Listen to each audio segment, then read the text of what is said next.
మనమందరం నిద్రలో ఎన్నో కళ్ళ కంటూనే ఉంటాం. అలాంటి వాటిల్లో నీటికి సంబంధించిన కళ కూడా ఒకటి. ఒక్కోసారి కలల్లో ఇంట్లోకి నీరు ప్రవేశించినట్లు కల వస్తుంది.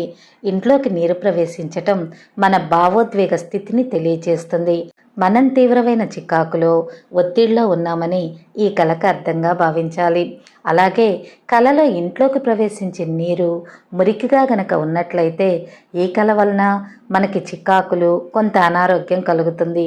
అలాగే ఇంట్లో ప్రవేశించిన నీరు స్వచ్ఛంగా పువ్వులతో కనుక నిండి ఉన్నట్లయితే మన ఇంట్లో లక్ష్మీదేవి అడుగుపెట్టబోతుందని ఈ కలకి అర్థంగా భావించాలి.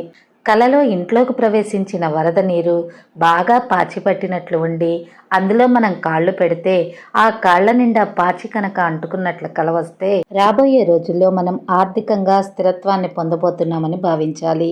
అలాగే కళల్లో ఒక్కోసారి చాప కింద నీరు ప్రవేశించినట్లు కల వస్తుంది. చాప కింద నీరు ప్రవేశించినట్లు కలగంటే మన వృత్తి వ్యాపారాల్లో మార్పుల్ని చూస్తాము. అలాగే దగ్గర వారే మనకి నమ్మక ద్రోహం చేస్తున్నారని మనం గ్రహిస్తాము. మురికి నీరు బయటకు వెళుతున్నట్లు కలగంటే ఈ కల వలన మనకి సంతోషాలు కలుగుతాయి, కష్టాలు తీరిపోతాయి.